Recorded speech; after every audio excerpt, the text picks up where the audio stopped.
Students, आज हम discuss करेंगे एक और जेनेटिकल डिसऑर्डर जिसको हम कहते हैं हीमोफीलिया। तो ये हीमोफीलिया जो एक जेनेटिक डिसऑर्डर है, तो ये क्या होता है?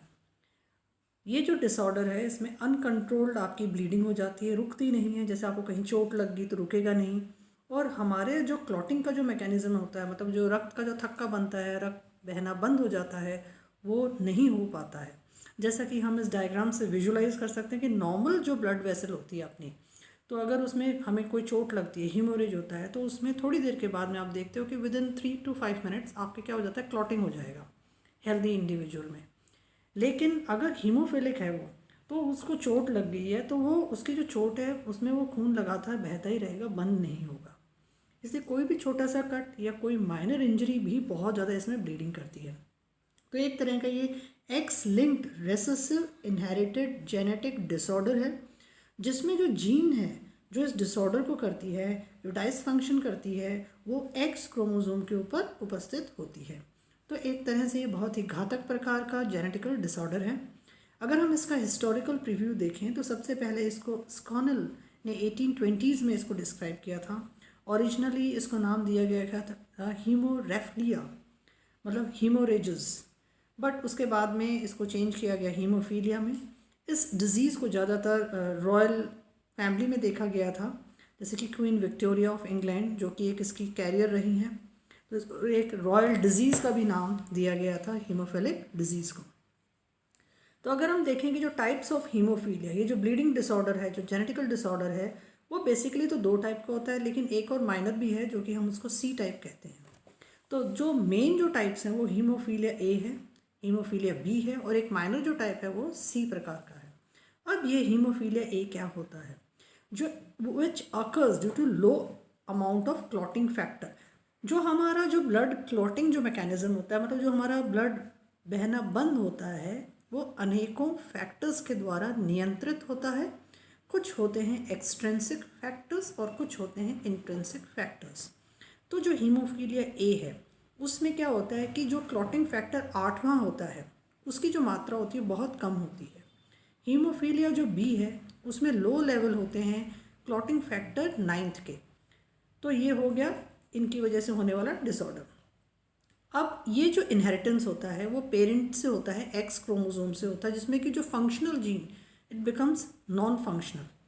तो यहाँ पे एक न्यू म्यूटेशन हो जाता है, अर्ली डेवलपमेंट में हो सकता है क्योंकि इनहेरिटेड है ये, या हो सकता है कई बार ये थोड़ा सा लेटर इन लाइफ भी डेवलप हो, क्योंकि कई बार क्या होता है कि जो क्लॉटिंग फैक्टर होता है उसके खिलाफ एंटीबॉडीज़ निर्मित होने लग जाती हैं।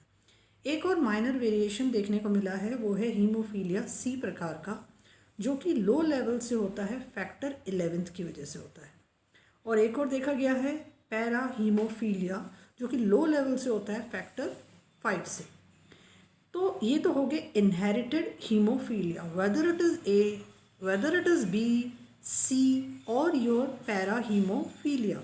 तो ये कुछ फैक्टर्स के कम उत्पादन की वजह से होते हैं, जैसे कि हीमोफीलिया ए है जिसमें फैक्टर 8वां, हीमोफीलिया बी है जिसमें कि फैक्टर 9th, हीमोफीलिया सी है जिसमें कि फैक्टर 11th, या पैरा हीमोफीलिया है जिसमें कि low levels of factor 5th होता है जो एक्वायर्ड होता है। तो ये तो हो गया हमारा इनहेरिटेड।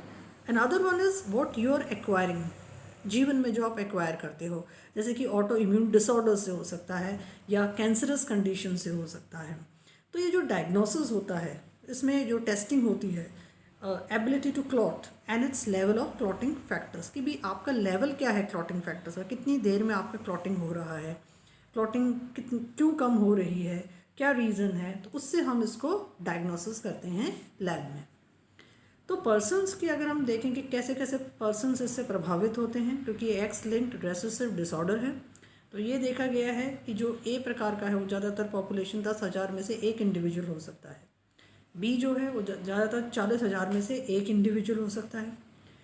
कई बार जो फीमेल्स होती हैं उनमें नॉन फंक्शनल जीन हो सकती है on one of the x chromosome, तो वो कुछ ना कुछ सिम्टोमेटिक या कैरियर का काम कर सकती है।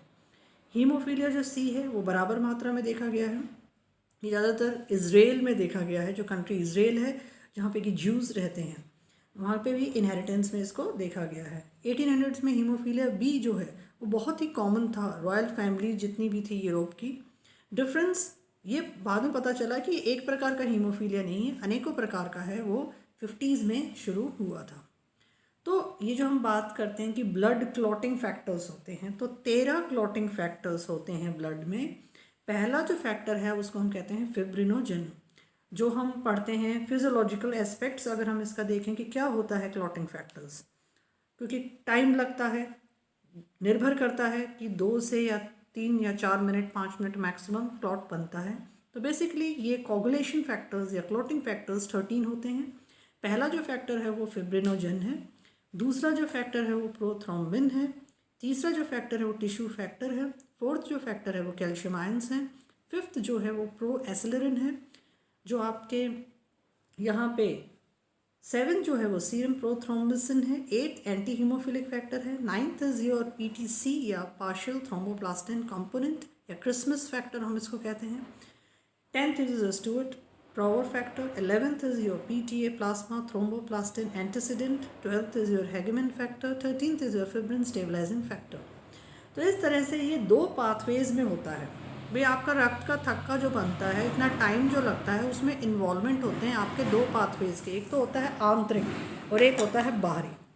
तो इस तरह से आंतरिक और बाहरी दोनों ही एक कॉमन पाथवे बनाते हैं, और फिर आपके नॉर्मल जो क्रॉस लिंक्ड जो फिब्रिन का जो क्लॉट बनता है वो यहाँ पे बनता है। तो इस तरह से 11th फैक्टर यहाँ पे और 7th फैक्टर इनिशिएट करता है आपके क्लॉटिंग, और दोनों के दोनों कॉमन पाथवे में 10th फैक्टर को, मतलब ये सारे के सारे इनएक्टिव होते हैं पहले, फिर उनको एक्टिव करते हैं, एक्टिवेटेड। तो इस तरह से हम देखते हैं कि उनके आगे ए लिखा हुआ है, तो एक्टिव होंगे।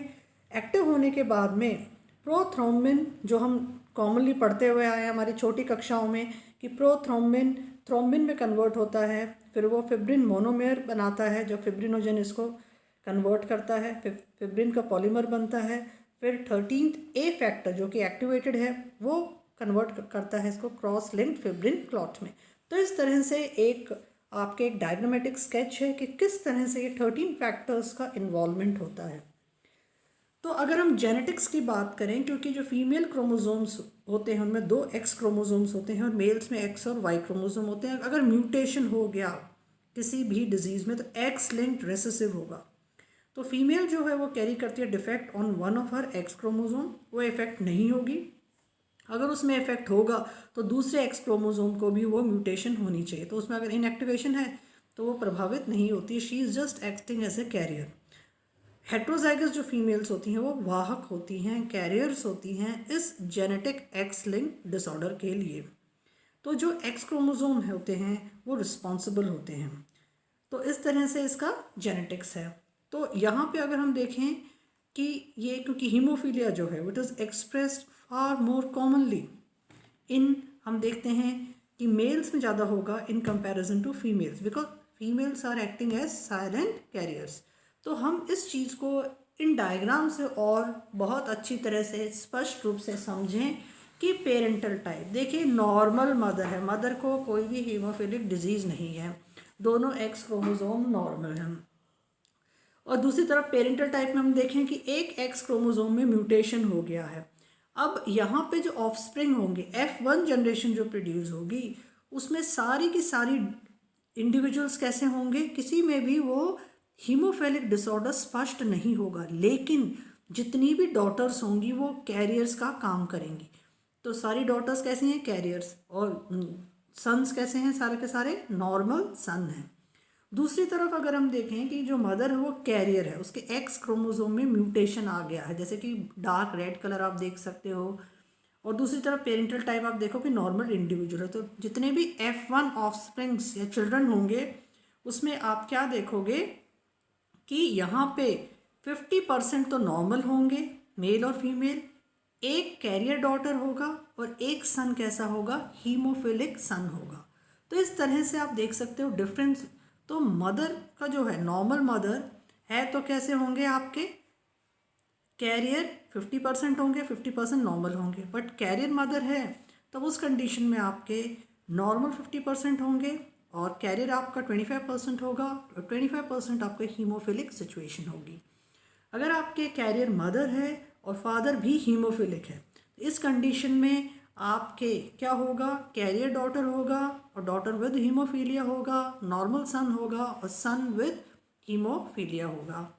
अर्थात हम कह सकते हैं कि यहाँ पे 50% इंडिविजुअल्स में क्या है, haemophilia, daughter as well as son, और 25% आपके कैसे हैं, नॉर्मल सन है, 25% आपके कैरियर डॉटर है। I hope you are able to understand this hemophilic genetic disorder in a very simplified way. Thank you for watching the video.